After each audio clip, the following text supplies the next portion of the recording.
Paz do Senhor, queridos irmãos, tudo bem? Hoje nós iremos começar a nossa primeira lição da nossa nova revista da Escola Bíblica Dominical, a qual o título da revista está escrito Transformando as Adversidades em Cenários de Milagres e Vitórias. Muito boa essa revista. A nossa primeira lição está titulada e escrita assim: Prosperando em meio às crises. Meus irmãos, antes de nós começarmos essa aula, eu gostaria de estar levantando um clamor pela vida do nosso querido irmão Edson, que é professor e segundo superintendente da Escola Bíblica Dominical da nossa igreja, que está passando por um momento muito difícil de enfermidade desse vírus. Foi acometido, infelizmente, por esse vírus e neste momento se encontra internado. Eu queria pedir para os irmãos que elevem essa oração e as demais orações dos irmãos ao Senhor pela vida do servo de Deus e pela família também. Clamando ao Senhor para que o Senhor coloque a tua mão abençoada sobre o teu servo, que ele possa voltar e continuar a missão dele, que é ensinar, e instruir nós na palavra de Deus, É um irmão muito querido, nós gostamos muito dele e nós estamos orando por ele, que ele está nesse momento passando um momento difícil. Queria que os irmãos elevassem os pensamentos e as suas orações a Deus pela vida do nosso irmão. Vamos orar? Amado e eterno Jesus Cristo, a Ti nós agradecemos, Senhor, por mais um dia, mais um fôlego de vida que tem nos dado. Senhor amado, neste momento estamos aqui, Senhor amado, para aprender mais um pouquinho da Tua Palavra. E também, Senhor, te pedir por misericórdia pela vida do nosso querido irmão Edson, Senhor, que neste momento está enfermo, está internado, Senhor. Senhor, derrama da Tua glória, do Teu poder naquele servo, Senhor amado. Senhor, levanta ele daquele leito, Senhor. Em nome de Jesus, Senhor. Vai ao encontro dele. Santo é o Teu nome. Também, Senhor, vai ao encontro da família também, Senhor amado. E tem pessoas também da família que estão enfermas também. Também irmãos do nosso ministério, irmãos de outros ministérios, Senhor. Ou seja, todos que estão acometidos dessa enfermidade, Senhor.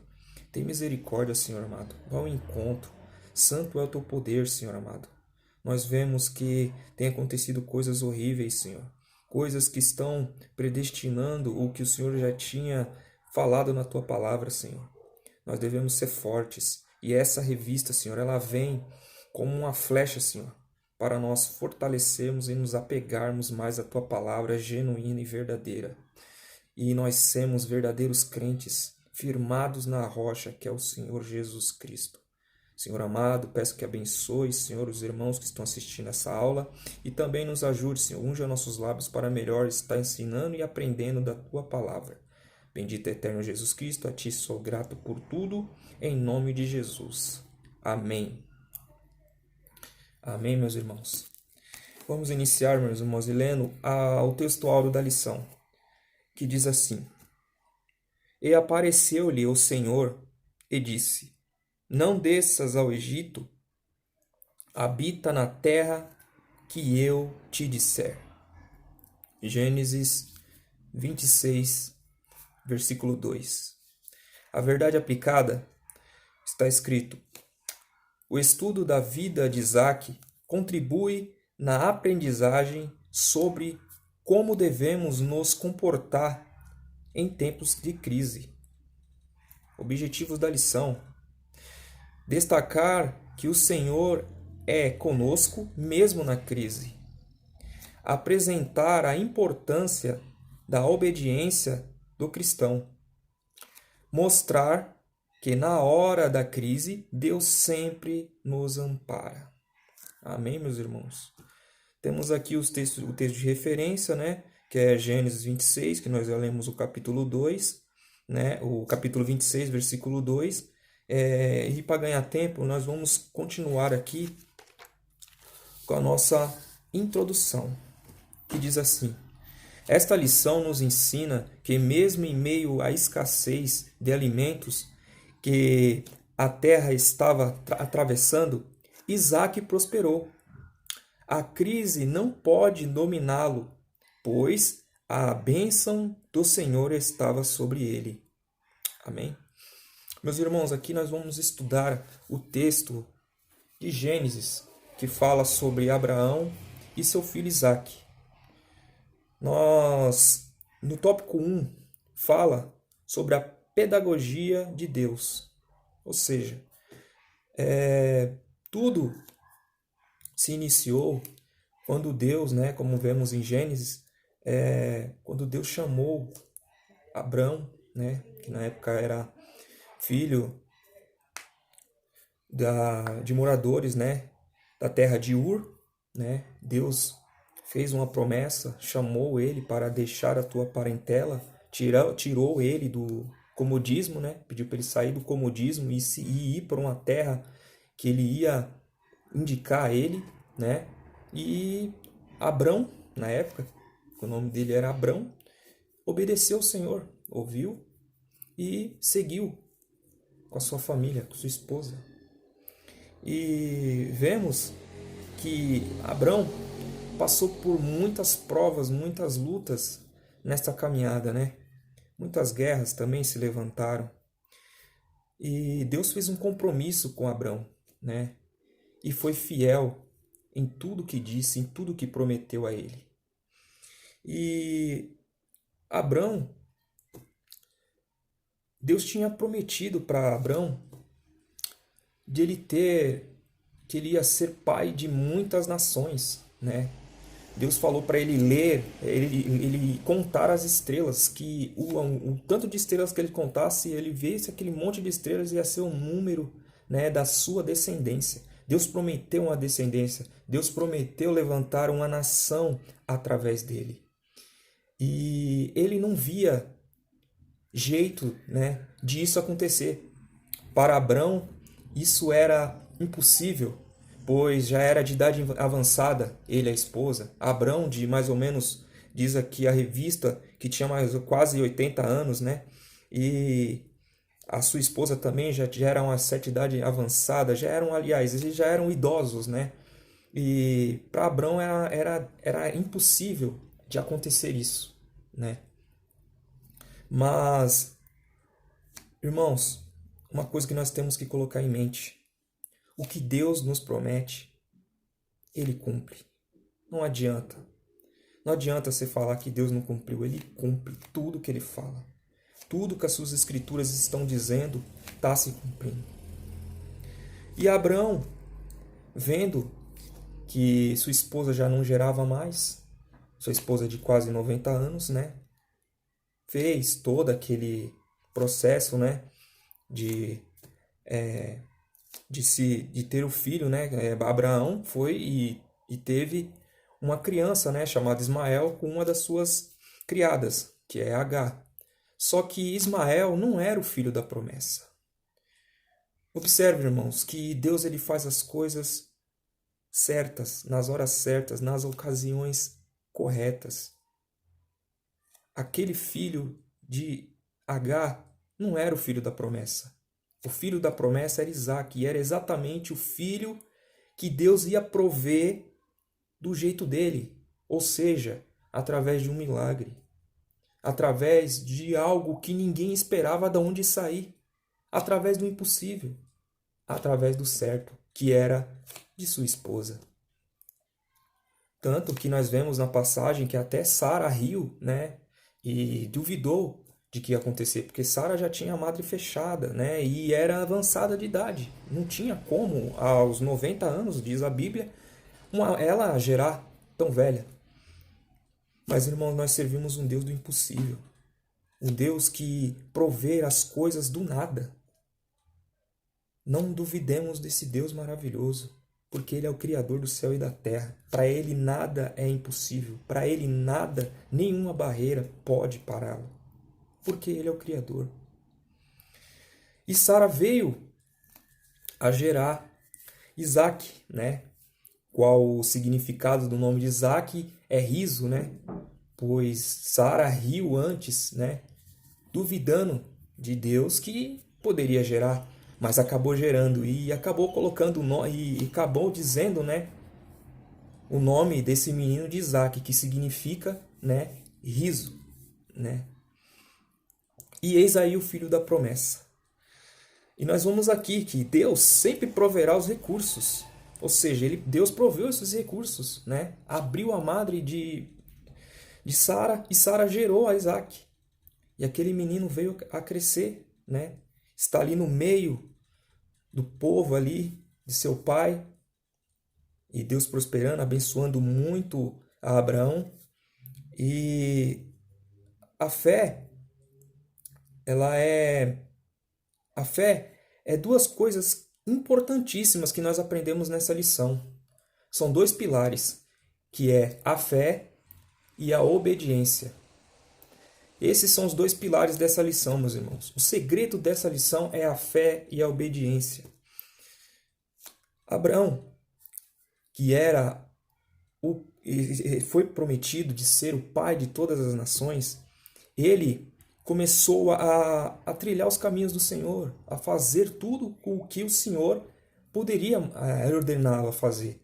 E um dia, Deus pediu para Abraão fazer um sacrifício. Só que Abraão, como pensava, era um sacrifício normal, como ele sempre fazia, né? Pegava um cordeiro e oferecia ao Senhor. Mas o Senhor pediu o seu único filho, o filho da promessa. E aqui, meus irmãos, eu falo que é uma das maiores provas que Abraão teve na sua vida. A maior prova da vida de Abraão foi essa: entregar o seu filho em sacrifício como Deus pediu. Mas Abraão teve uma dor muito forte, como nós vemos aqui no tópico 1:2, a fé em meio à dor. Imagina, meus irmãos, Deus pediu a você, a mim, que temos filhos, para pegar um deles, ou o único filho que tiver, e entregar em sacrifício a Deus. Será que nós teríamos fé e coragem de fazer isso? Mas Abraão, ele tinha uma certeza, ele confiava em Deus e era obediente. Ele sabia que Deus ia prover de algo no momento, porque ele sabia que Deus prometera que ele ia ser pai de muitas nações. E também que Isaac era o filho da promessa. E ele confiou no Senhor e obedeceu. Ele pegou o menino e foi com seus servos, pegou a lenha, pegou o cutelo e foi em direção à montanha. A maior prova de Abraão era aquela. Imagina, irmãos, a cabeça daquele homem naquela caminhada para o monte para fazer um sacrifício e entregar o teu filho como sacrifício. Era uma dor muito grande.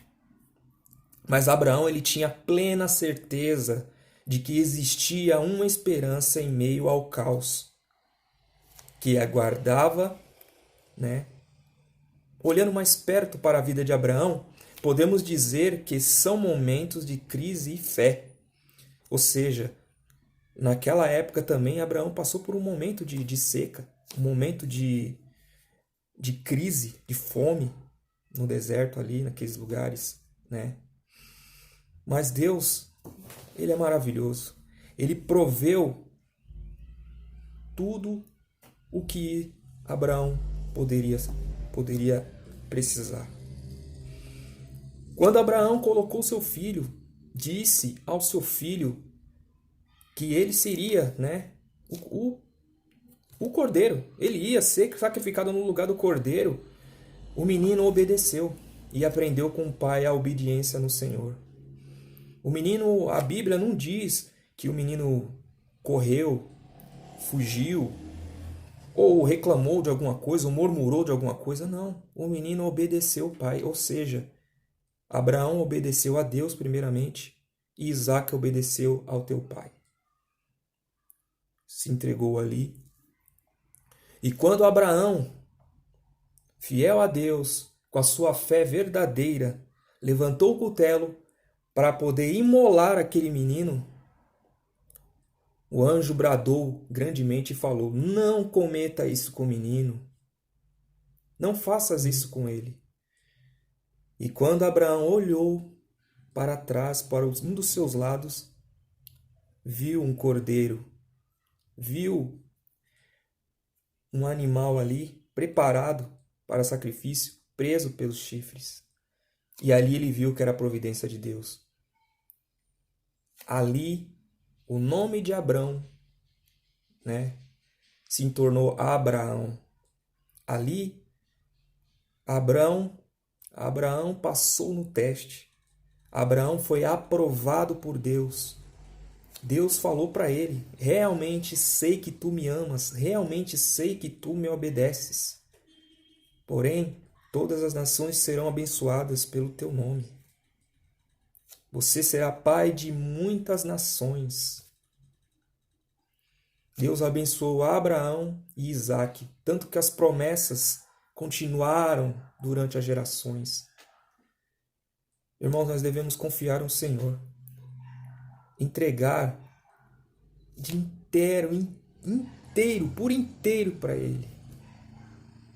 Às vezes pessoas falam que Deus só quer meu coração.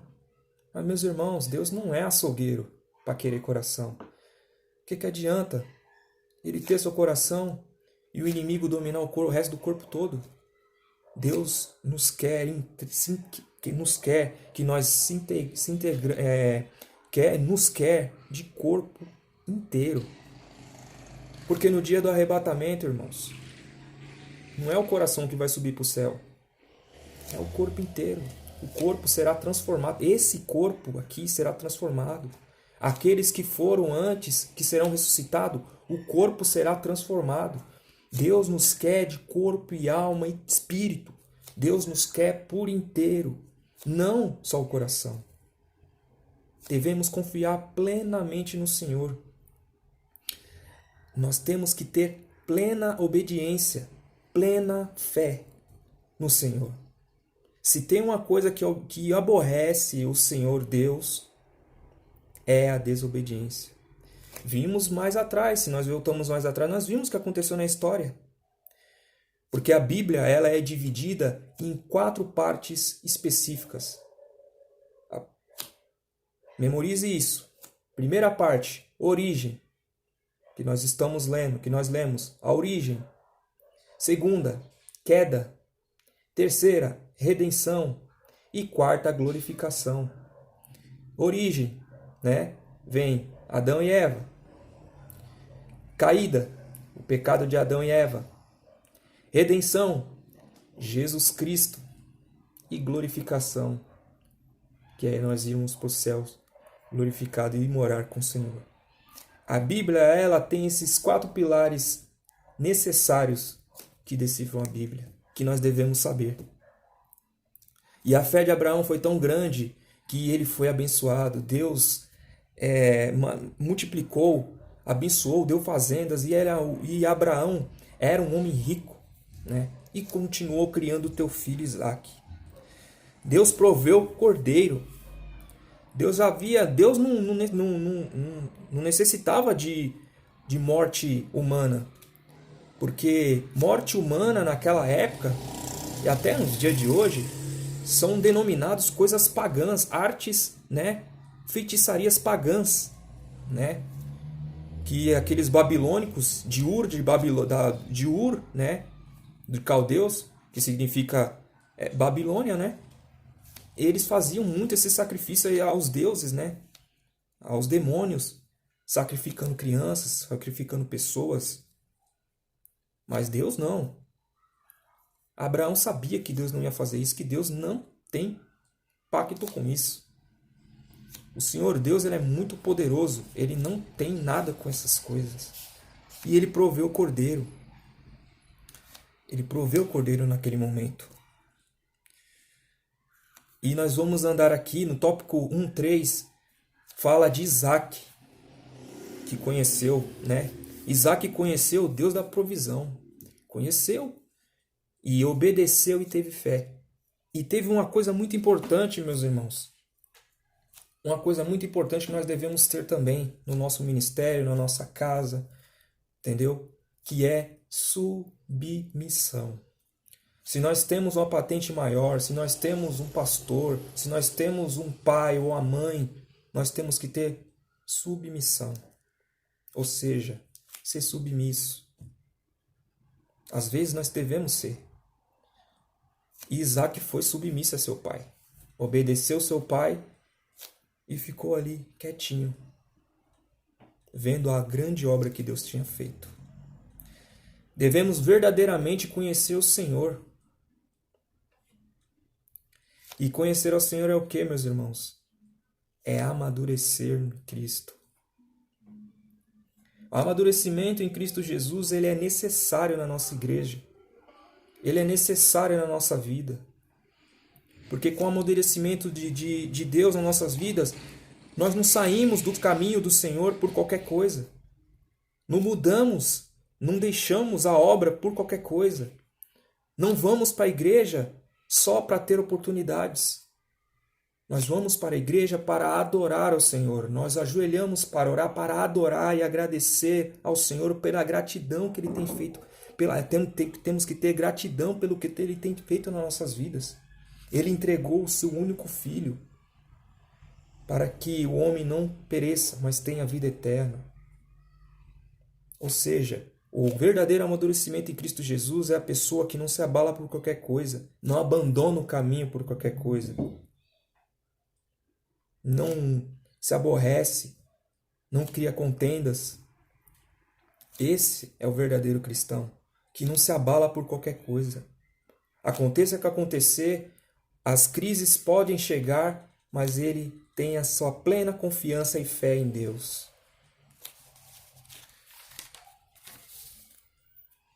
Abraão não permitiu que sua fé titubeasse diante a maior provação da sua vida.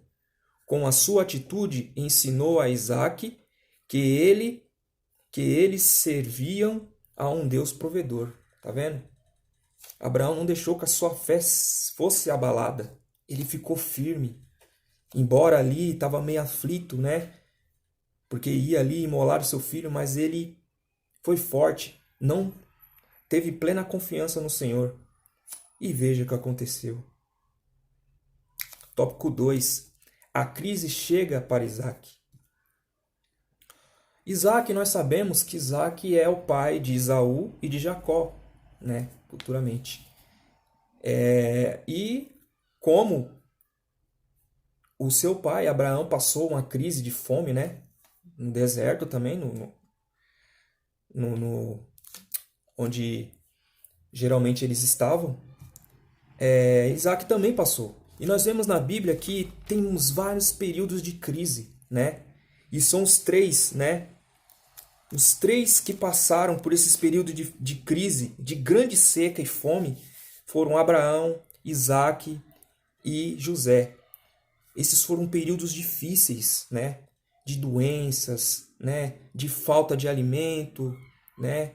De guerras. Então foram períodos difíceis, dificíssimos ali. Nós vemos o cenário que nós estamos vivendo hoje, irmãos, que não é diferente. Estamos passando dias difíceis, desemprego, fome, desastres naturais, pestes, doenças. Então, meus irmãos, as Escrituras estão se cumprindo. As coisas estão acontecendo. E nós devemos estar firmes no Senhor, porque vem coisas piores ainda. E nós devemos estar preparados. O verdadeiro crente que é firmado na palavra de Deus, ele anda preparado. Não anda se preparando porque não há tempo. Hoje nós estamos aqui, amanhã não sabemos onde nós estamos. Ou seja, o crente tem que andar preparado. Preparado no caminho do Senhor. E Isaac em meio à crise, né? Deus fez Isaac prosperar em meio à crise, porque Isaac, ele foi para a terra de Gerar, né? Como refúgio, buscar refúgio na terra de Gerar, porque havia uma grande fome, né? Naquele lugar. E ele queria fugir, ele queria ir para o Egito, né? E Gerar era a terra dos filisteus. E Isaac pensou em ir para o Egito, né? Ele estava refugiado em Gerar e ele pensava em ir para o Egito. Mas o Senhor falou para ele continuar em Gerar, não ir para o Egito. Ou seja, foi uma ordem. E como Isaac era o filho da promessa, né? Deus ele é fiel, irmãos. A promessa que ele fez lá para Abraão atrás, né? Que ele seria pai de muitas nações. Ele continua, essa bênção, essa promessa ainda persiste na vida de Isaac. Ou seja, irmãos, as promessas que Deus fez para nossas vidas, as promessas que Deus nos prometeu, que ia nos beneficiar, que ia nos dar, não ia nos desamparar, sempre está ao nosso lado, estão aí, meus irmãos. A maior promessa que o crente tem, que Deus colocou, é a vida eterna. Irmãos, vocês, nós que somos crentes, nós temos uma promessa. E essa promessa é a promessa da vida eterna. Não é a promessa de ter casas, ter carros, ter muito dinheiro. Isso pode acontecer, Deus ele prospera também. Mas o foco principal é a vida eterna. É a vida que nós teremos após a morte. É a vida que nós teremos depois da consumação das coisas. É a vida que nós teremos com Jesus Cristo nos céus e o Senhor Deus com a sua presença. É a vida que nós estamos almejando e trilhando para chegar. Por isso que há muitas guerras, há muitas lutas, há muitas aflições que nós estamos passando.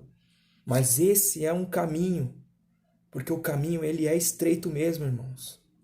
Porque caminho largo tem vários por aí. Mas é esse caminho estreito, espinhoso, difícil, é que nos vai nos dar vitória para alcançarmos a glória de Deus. Então, nós vemos aqui que o agir, né? Nós não devemos agir precipitadamente. Nossas decisões têm que ser tomadas com bastante cuidado. Nós vemos aqui no tópico 2.2, né? Onde fala, tomando decisões em meio à crise.